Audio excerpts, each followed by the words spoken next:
I started a side hustle back in 2015, and that side hustle ended up saving me and my family when I got laid off from my job as a medical scientist. And in today's video, I'm going to be sharing with you some of the things that I applied, the habits that I applied to help me build a successful side hustle that allowed me to transition fairly smoothly into working for myself, once that happened.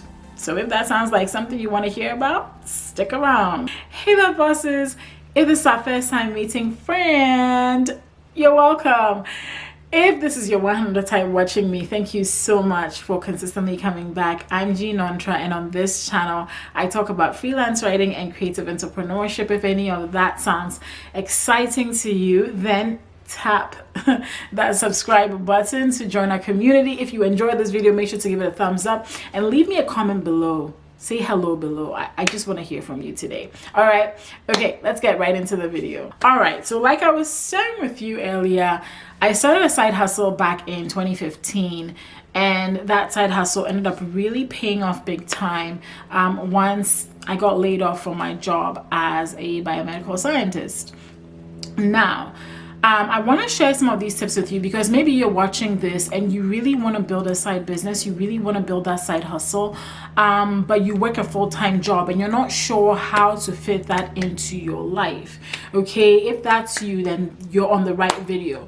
So the very first thing I will say about building a side hustle when you're working full-time is really to think about a profitable path. This is a mistake that I made. It took me a while, it took me almost 3 years to figure out my profitable path, which for me at the time was freelancing. I still do a lot of freelance writing. Now I have books and so on and so forth. But really my first taste of success as a side business owner was when I started my own freelance business. It may be different for you. It may look very, very different for you. And I have this video, okay, 15 easy side hustles you can start. You want to check that out if you want ideas for different side hustles that you can go into. But it's absolutely important for you to choose that profitable path because you don't want to be beating around the bush. You don't want to be trying to reinvent the wheel. There are proven business models that work. Find one of those and follow that path. And in doing that, you really, really, really want to treat it as a business. Okay, and what do I mean when I say that? When I say treat it as a business, I mean treat it as a business, just like you take your job seriously, right? Even though your job a lot of us don't think of our jobs as our businesses because we are employed by somebody and somebody is paying us. Your job is kind of like a business because I'm sure that you have a project that you work on. You have something that you are in charge of at your job. Right? There's something that you're in charge of, even if it's just like a cubicle, you are in charge of doing something. You want to bring this kind of mindset into your side hustle that this is a business or this is a job where I'm employing myself. And so I need to take this seriously. And what that means is that you need to set aside working hours. Yes. I remember when I was working full-time. Now, full disclosure, I do teach at a community college. So I do have a part-time 9-to-5 job as well as a freelance business. Okay, so just full disclosure. So I'm sharing with you things that I'm still doing. And so when I say treat your side hustle as a business, setting working hours is a very, very important part of that, right? Where you have time for your 9-to-5. And when you come home, when you are back at home, maybe you have to cook dinner, maybe you have to put the kids to sleep. Kids never sleep at the time they're supposed to sleep. I don't know. If you're a parent watching this, let me know in the comments below. And let me know if you can identify with that.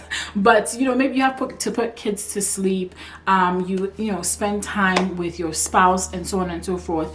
And then, once that's done, you have time for your business. Now, I will say there's a little bit of sacrifice that goes into that. There were times where I had to cut some of that family time short, but I knew what I was going for. I knew what the end goal was going to be. So I still spent time. I still loved on them, but there was a little bit of a sacrifice in there.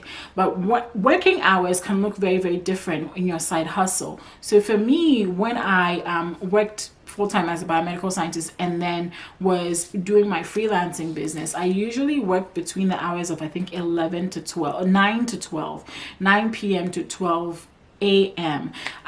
These were my working hours, and so usually at that time I would come and sit on my computer and I would go at it. I would create content. I was doing social media management as well as writing. I would come and create content. I'd come and schedule content for my clients. I'd come and finish that article that one client assigned me. And during that time, I really focused. Again, this is another tip, is during that time, during those working hours, you really, really want to do deep work and focus and get that work done. I use timers quite a bit. There is one I use that's a Google Chrome extension. I forget the name right now, but I'll leave the name right here, as well as another website called Egg Timer. And these are really, really simple tools. I set the timer for 45 minutes or 1 hour. And usually with the one that's a Google Chrome extension, what it does is that it blocks my access to social media websites. And so I don't go there. And even when I have the temptation to try to go there, it really blacks out the screen and says, you're still working. And this was really, really important to me because it always brought me back to my work. Now, there is a cost to distraction, okay? It said that when you get distracted from your work, it takes about 20 minutes for you to refocus and get back in the zone of where you were when you first got distracted. So I find that distractions for me are super expensive in terms of time. So I would rather have that timer that blocks my access to social media, and that timer that also tells me, okay, you have 1 hour and just go at this. And some people call that time blocking. Some people call that the Pomodoro method. Whatever you call it, it is 1 hour, it is 45 minutes, it's 2 hours of really focused work. And usually I would break that up again. So like 45 minutes, I would write the article, I would set that timer, write the article, and then go do something else, come back, sit down, maybe drink some water, use the bathroom, come back, sit down, and then work. So that 9 to midnight time frame were my working hours. It was also the time when I started filming YouTube videos. And so if you watch some of my earlier YouTube videos, you will realize I would film at night. These days I'm so privileged. I get to film during the day.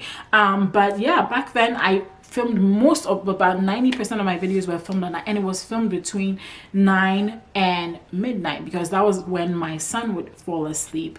So really treating it like a business, really setting working hours, and then focusing on deep work, all right, allowed me to move the business forward and allowed me to build clientele. So whilst I was working a full-time job, I would work in the morning from 9 to about 5 or 6, come back home, do what I needed to do, get back to work between 9 and midnight, and then fall asleep around that time. So that's really what I did, and that's those are the tips I give to people that want to start a side business whilst they're working a full-time job. Find a profitable path. There are lots of profitable business paths that are already proven to work, unless you're one of these Shark Tank kind of people that want to create something new and brilliant and different, and that's fine. But I really find that if something is already working, why not? Then setting those working hours, and then making sure that you really do deep work when you are within your side hustle working hours. So those are my tips for starting a successful side hustle when you're working a full-time job. Let me know in the comments below if you found these tips helpful, and if you have any other tips on building a successful side hustle whilst working a full-time job. Leave them in the comments below. I'd like to hear yours as well.